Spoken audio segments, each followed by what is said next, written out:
అమెరికాలో భారీ విస్ఫోటనం సంభవించింది. టెన్నెస్సీలో మిలిటరీ ప్లాంట్లో భారీ పేలుడు జరిగింది. ఈ ప్రమాదంలో 19 మంది ఆచూకీ గల్లంతైంది. పెద్ద శబ్దంతో సమీప ప్రాంతాలు కూడా ఒక్కసారిగా కంపించాయి. పార్క్ చేసిన కార్లు కూడా ఎగిరిపడి దగ్ధమయ్యాయంటే ఎంత దారుణంగా ఉందో పరిస్థితి అర్థమవుతుంది. దట్టమైన పొగతో ఆకాశం నిండిపోయింది. 15 మైళ్ళ దూరం వరకు ఈ శబ్దం వినిపించింది. పేలుడుకు గల కారణాలు ఇంకా తెలియరాలేదు. అమెరికాలోని టెన్నెస్సీ రాష్ట్రంలో పెను విషాదానికి సంబంధించిన వార్త మీరు చూస్తున్నారు. ఒక మిలిటరీ యుద్ధ సామాగ్రి ప్లాంట్లో సంభవించిన ఈ భారీ పేలుడు ఆ ప్రాంతం మొత్తాన్ని ఒక్కసారిగా కుదిపేసింది. ఈ ఘటనలో 19 మంది ఉద్యోగులు మాయమైపోయారు. పలువురు చనిపోయినట్లుగా అధికారులు అనుమానం వ్యక్తం చేస్తా ఉన్నారు. అమెరికా కాలమానం ప్రకారం శుక్రవారం ఉదయం 7:45 సమయంలో బక్స్నార్ట్ ప్రాంతానికి సమీపంలో ఉన్న అక్యురేట్ ఎనర్జెటిక్ సిస్టమ్స్ కర్మాగారంలో ఈ ఘోర ప్రమాదం జరిగింది. ఈ ప్లాంట్ అమెరికన్ సైన్యం కోసం పేలుడు పదార్థాలు, మందుగుండు సామాగ్రిని తయారు చేసి పరీక్షలు చేసేందుకు ఉపయోగిస్తారని సమాచారం వస్తుంది. అక్కడ ఈ భారీ పేలుడు ధాటికి కర్మాగారంలో ఒక భవనం పూర్తిగా నేలమట్టమైపోయింది. పేలుడుకి అక్కడ ఏముందో కూడా చెప్పడానికి ఏమీ మిగలని పరిస్థితుంది. పేలుడు జరిగిన స్థలంలో దాదాపు 1/2 మైలు దూరం వరకు శకలాలు, ధ్వంసమైన కార్ల భాగాలు చెల్లా చెదురుగా పడి ఉన్నాయంటే ఎంతటి పవర్ఫుల్ బ్లాస్ట్ అక్కడ జరిగింది, ఎంత ఉధృతంగా అక్కడ బ్లాస్ట్ జరిగిందో కూడా అర్థమవుతుంది. ఆకాశంలో దట్టమైనటువంటి పొగ అలుముకుంది. అసలు అక్కడ ఉన్నటువంటి సమీప ప్రాంతాల ప్రజలకు ఏం జరిగిందో కూడా అర్థం కాని పరిస్థితుంది. ఆ శబ్దం 15 మైళ్ళ వరకు వినిపించిందంటే అంటే దాని తీవ్రత ఏ స్థాయిలో ఉందో అర్థం చేసుకోవచ్చు. 15 మైళ్ళ వరకు అంత భారీ శబ్దం రావడంతో లోపల ఉన్నటువంటి పేలుడు సామాగ్రి కావచ్చు, సమీపంలో ఉన్న కార్లు కావచ్చు, అన్నీ కూడా తునాతునకలైపోయినాయి. మొత్తం అసలు విసిరేసినట్టుగా అక్కడ ఉన్నటువంటి ఉద్యోగుల శరీర భాగాలు కూడా దొరకలేదు అంటే సిచ్యువేషన్ ఎంత తీవ్రంగా ఉందో అర్థమవుతుంది. స్థానిక ప్రజలు భయపడిపోయారు. సమీపంలోని లోబిల్విల్లే ప్రాంతంలో ఉన్న ఇళ్ళు, పార్క్ చేసిన వాహనాలు కూడా ఒక్కసారిగా కంపించాయి. నిద్రలో ఉన్న వాళ్ళకి ఇల్లు కూలిపోతుందేమో, ఎక్కడైనా భూకంపం వచ్చిందా, మనం నేలమట్టం అయిపోతామని చెప్పి అంత భయపడిపోయి రోడ్ల మీదకు పరుగులు తీసిన పరిస్థితుంది. అంటే ఆ పేలుడు 15 మైళ్ళ వరకు ఒక పెద్ద శబ్దంతో వచ్చిందంటే అసలు ఆ పేలుడు జరిగిన కర్మాగారంలో పరిస్థితి ఏంటనేది కూడా అర్థం చేసుకోవచ్చు. ఒక్కసారిగా ఆ కర్మాగారంలో పేలుడు ధాటికి అందులో యుద్ధానికి సంబంధించినటువంటి పరికరాలు తయారవుతున్నటువంటి ప్లాంటు, ఆ పేలుడికి మొత్తం ఏమీ మిగలలేదు. కనీసం అసలు గుర్తుపట్టడానికి ఆనవాళ్ళు కూడా దొరకని పరిస్థితుంది. ఒక్కసారిగా జరిగిన బ్లాస్ట్తో అక్కడ ఉన్నటువంటి బిల్డింగ్ కుప్పకూలిపోయి మొత్తం చెల్లాచెదిరిపోయి దట్టంగా పొగ అలుముకుంది. ఆకాశంలో ఉవ్వెత్తున మంటలు, పొగ ఎగిసిపడేసరికి అందరూ కూడా భయకంపితులైపోయినటువంటి పరిస్థితుంది. ఈ ఘటన జరిగిన వెంటనే సహాయక బృందాలు ఆ ప్లాంట్ వద్దకు చేరుకున్నాయి. ఆ సమయంలో చిన్న చిన్న పేలుళ్ళు ఇంకా జరుగుతూనే ఉన్నాయి. వాళ్ళు రెస్క్యూ చేయడానికి వచ్చినప్పుడు ఇంకా చిన్న చిన్న బ్లాస్ట్లు అక్కడ కొనసాగుతూనే ఉన్నాయి. సహాయక కార్యక్రమాలు చేపట్టడానికి కొంత ఆటంకం ఏర్పడ్డ పరిస్థితుంది.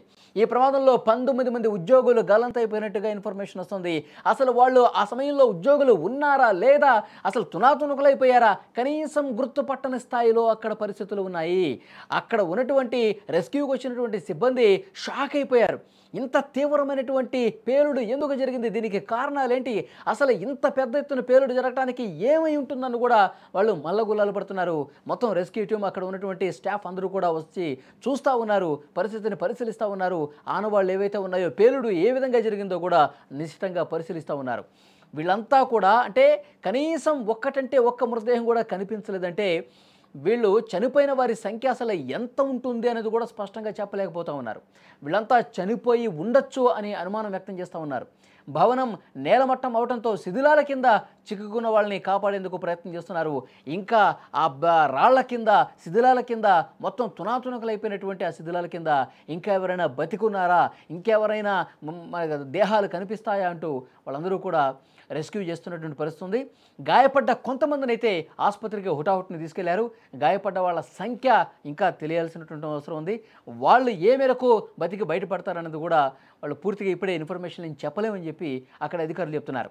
ఈ ఘటనపై ఎఫ్బీఐతో పాటు bureau of alcohol, tobacco, fire arms and explosives అధికారులు రంగంలోకి దిగి నిశ్చితంగా పరిశీలిస్తున్నారు, దర్యాప్తు జరుగుతున్నారు. ఖచ్చితమైన కారణాలు ఇంకా ఒక్కటి కూడా బయటకు రాలేదు. ఈ ప్లాంట్లో ప్రమాదాలు జరగడం ఇదే మొదటిసారి కాదన్నట్టుగా ఇన్ఫర్మేషన్ వస్తుంది. ఆ ప్లాంట్కి సంబంధించిన ట్రాక్ రికార్డు కూడా బయటకు వస్తూ ఉంది.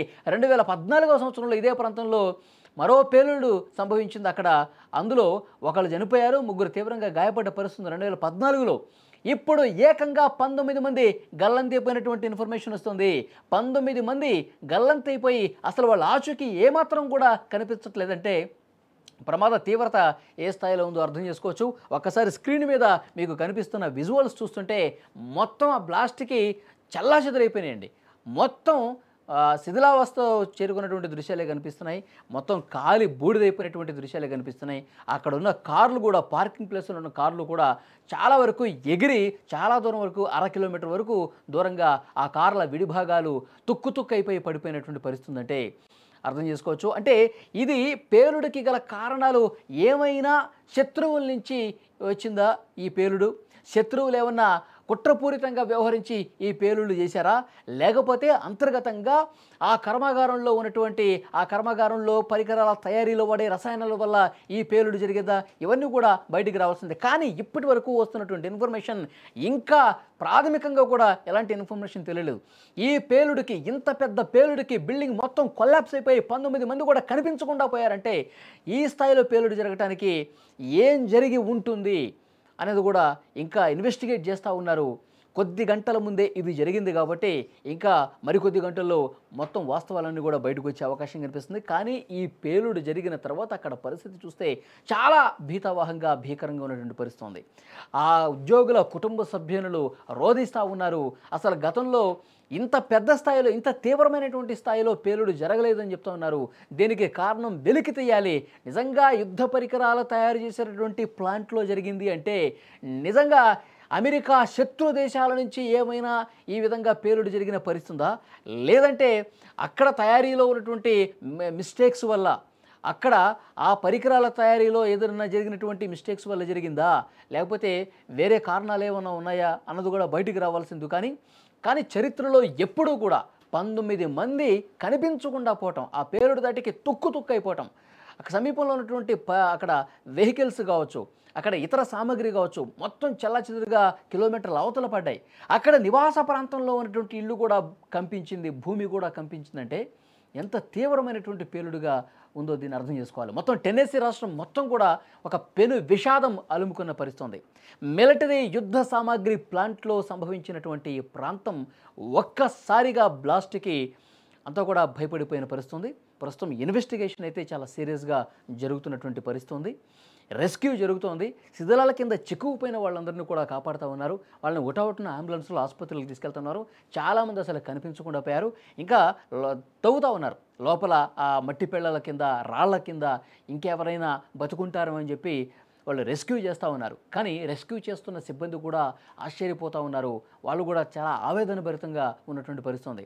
పీసులు కనిపిస్తున్నాయి, కొన్ని చోట్లయితే శరీర భాగాలు కనిపిస్తున్నాయి. అంత తీవ్రమైనటువంటి పేలుడు జరిగింది.